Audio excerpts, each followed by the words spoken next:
आज शुक्रवारी जागतिक मोटरसायकल दिवस, जागतिक योग दिन तसेच वटपौर्णिमा एकाच दिवशी आल्यामुळे पोलीस मित्र मधुकर शेंबडे यांनी एक अनोखा उपक्रम राबवला।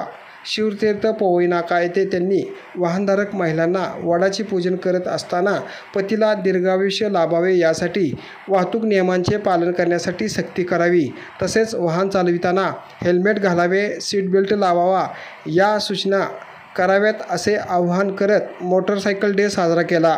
यावेळी वाहतूक नियमांसंदर्भात त्यांनी पत्रके वाटप केली। यावेळी त्यांना वाहतूक पोलिसांनी देखील मदत केली। मधुकर शेंबडे यांच्या या उपक्रमाचा वाहतूक शाखेकडून कौतुक करण्यात आले। आज शुक्रवारी 21 जून रोजी सकाळी 11 वाजता मधुकर शेंबडे यांनी योग दिन, मोटरसायकल दिवस व वटपौर्णिमा हे एकत्र आल्यामुळे हा उपक्रम राबवित असल्याचे सांगितले। आज 21 जून जागतिक मोटरसायकल डे हा जगभर साजरा केला जातो। त्याचप्रमाणे आज 21 जून योगा डे, नागरिकांनी दररोज योगासने शास्त्रोक्त पद्धतीने प्रशिक्षितांचं मार्गदर्शन करावीत, दीर्घायुष्य लाभेल। तसेच आज वटसावित्री पौर्णिमा आहे, यासाठी महिलांसाठी माझा खास संदेश आहे आणि मोटरसायकल चालकासाठी असा संदेश देतो मी, मधुकर शेंबडे, प्रशिक्षक, महाराष्ट्र पोलीस, वाहतूक मित्र, की दुचाकी चालविताना हेल्मेटचा वापर केलाच पाहिजे।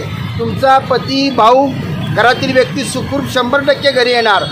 4 व्हीलर गाडी चालवताना सीट बेल्टचा वापर करा, मात्र त्यांनी आपल्या पतींना हेल्मेट वापरण्याचा आग्रह धरावा, सीट बेल्ट वापरण्याचा आग्रह धरावा, जेणेकरून आपल्या कुटुंबातून बाहेर गेलेली व्यक्ती सुखरूप आपल्या घरी परत येईल। वटसावित्रीच्या पौर्णिमेच्या निमित्ताने सर्व महिलांना, सर्व बंधू भगिनींना आणि जागतिक योगा डे याच्या निमित्ताने आरोग्य लाभो आणि जागतिक मोटरसायकल डेच्या निमित्तानं सर्व वाहन चालकांना, सर्व दुचाकी वाहन चालकांना वेग बेताचा, आवरा वेगाला, सावरा जीवाला हा संदेश देतो।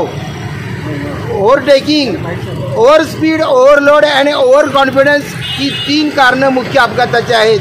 तेव्हा सर्वांना सुरक्षित प्रवासाच्या मी शुभेच्छा देतो जागतिक मोटरसायकल डेच्या निमित्ताने, आणि या ठिकाणी मी आपली रजा घेतो। धन्यवाद, थँक्यू।